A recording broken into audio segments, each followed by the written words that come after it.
Tired of having too much conversation about millennials and Gen Z? Well, let's talk about a new generation. Let's talk about Zillennials.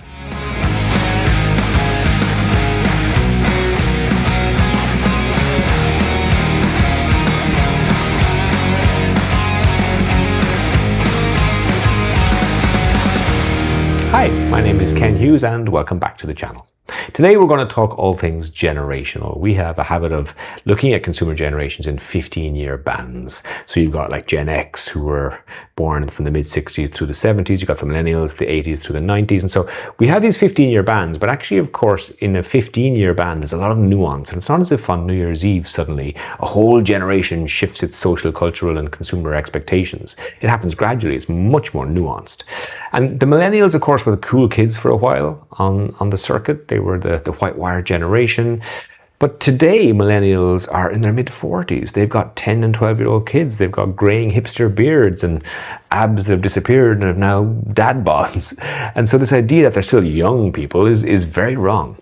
And then also the Gen Z kids then, the Gen Z generation, they became the new cool kids on the block.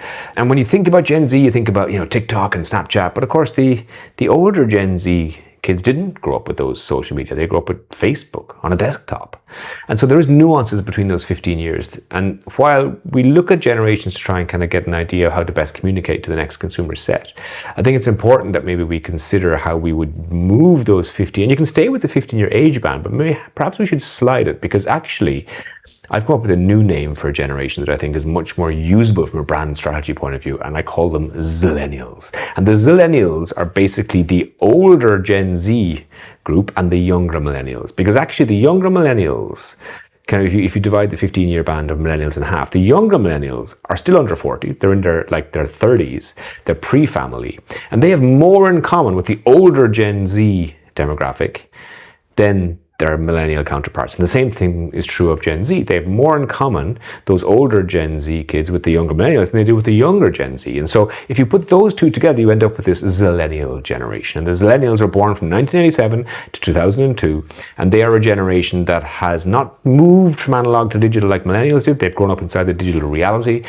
but they are very tech savvy. And so their music memorabilia, wasn't analog cassette tapes like the older millennials.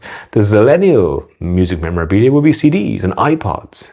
And now, of course, they're on Spotify. And so, but their interactions with brands and how they view the world is fundamentally different. They're worth about 3.1 trillion euros at the moment in spend in the world, and that'll be about 5.5 to 6 trillion in about 10 or 15 years time. So as a generation, they're really useful for brands and businesses to focus on, because it gives us a kind of a much more nuanced and laser focus on behavior, psychology, social expectations, and consumer expectations. So let's get into talking about the Zillennials. I think there's 6 things I want to talk about in terms of behaviors and values that I think your brand and business can use. So let's get into that. The first one is all around delayed adulthood. The economic environment that Zillennials have inherited is quite unusual. So they can't really afford to buy their own home. They can't even afford sometimes to rent their own home. They feel trapped and they're living with their parents. So if you look at the age that people used to leave home in the UK and Scandinavia, it was kind of around early 20s in the 1980s, maybe 26, a little bit older in the Mediterranean countries, Italy, Spain, Greece. Why? I have a theory about that. I call it momonomics. So the idea that the English mom was feeding you frozen fish fingers and fries, and the Greek, the Italian, the Spanish mom was feeding you paella and pasta. Why would you not leave? And that is true today. Even if you look at the trends today, the kids, obviously they're staying longer still in the home, still even much longer, up to 30 in the Mediterranean countries, but kind of 26 in the rest of Europe. What that means is that they don't then have consumer spending the way we would like maybe in society. So for the DIY industry, if you don't own your own home, then you don't do a huge amount of repair and renovations. In the financial services industry, if you don't own your own home, you don't have a mortgage, you don't have a pension, life insurance, and all those things. People used to buy those things much earlier in life. They now delay them. So people are delaying home ownership, if at all. They're delaying marriage, if at all. They're delaying having kids, if at all. There's a huge amount of social change for this generation. And from a commercial and a branding and a business point of view, unfortunately, delayed adulthood also delays consumer spending. Now, the second thing that's interesting about this generation is the access economy. So instead of owning something, you just access it. Imagine, as John Lennon said, no possessions. So while previous generations had their identity projected through possessions, remember the Nike swoosh of the 80s, this generation really don't value identity through possession. They value identity through experience. So shareable experiential equity, the idea that you have an experience and you share that experience on social media platforms, that has become the new social currency. So look at me, look at where I am, look at what I'm doing, look at who I'm with, look at where I'm traveling. All those things are much more nuanced. And so it's not really about who I am with possessions, even though, of course, they still want aspirational projection. But the possession economy, the ownership economy, has definitely dipped into a sharing economy and an access economy. So why would you own all those CDs when you can have Spotify? Why would you own a car when you can share a car? Why would you own a holiday home when you can have Airbnb? And all this idea of shifting away from access to instead of ownership, again, has a huge impact on consumer spending. You know, this generation, the Zillennial generation, look at car ownership and think, well, why would I own a car when I can just use rideshare or in the future autonomous vehicles or car sharing apps? Now, the third thing I want to talk about is the loneliness pandemic. This idea that this generation are one of the most connected in terms of digital, but instead of living in communities, they live in kind of networks. So there's a difference between a tribal belonging and a network belonging. So there's a huge decline in traditional community, in religion, in the workplace, from working at home and freelancing. So people don't feel this belonging that they used to have. And so that we can see it all over the world. Again, the loneliness for this generation are climbing. And so they don't have maybe as much social interaction. They were the digital generation from a dating point of view. They dated digitally as opposed to in real life. And so there's something missing for them in terms of connection. And so they look then to try and replicate that connection. And this is why fandom has become huge. It's why I wrote the book about Taylor Swift, one of the world's biggest fandoms, in terms of why fandom is important, why connecting with people through fandom, through tribal belonging. So whether it's a gaming culture, whether it's a podcast audience, whether it's a Peloton, exercise, instructor-led community, you're looking for communities, the Swifties being a really obvious one, where you belong, where your identity is recognized, where you feel that you're seen, you're heard, you're valued in this community. And Zillennials are really looking for that because they're living inside networks all the time, networks of connection, but that's different from belonging. And so tribal fandom has become one of the core reasons brands bring me in sometimes to talk to them, because it's understanding the psychology of tribe, the psychology of belonging, and how you as a brand and business can kind of leverage what you're selling, your product or your service, and build a brand community. And this is why it's important, the psychology of this loneliness idea. I belong to a network, but I want to belong to a tribe. I want to belong to a family. I want to feel connected. The fourth thing that's worth talking about is the well-being idea, this idea of, checking in before checking out. This is a generation that really value work-life balance. They value their own sense of self, personal development. And look at the language, the lexicon that this generation have. This Zillennial generation talk about trauma-informed. They talk about boundaries. They talk about toxic behavior. They talk about self-care and mindfulness and breath work. And they're very conscious about their own minds, their bodies, their spirits. Emotional intelligence is far more important than IQ, EQ over IQ.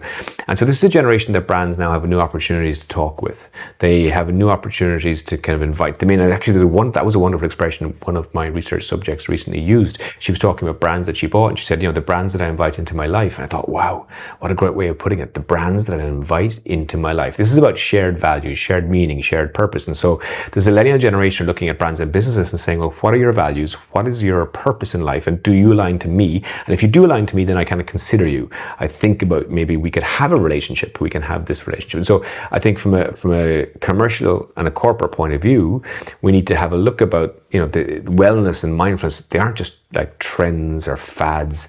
They're actually a whole value set that this generation have around this is who I am and what do I want. And the pandemic really kind of, I suppose, catalyze this for them, because people did think, during the pandemic, this generation were either just getting started in their careers or just getting started in their college lives, and it was all derailed.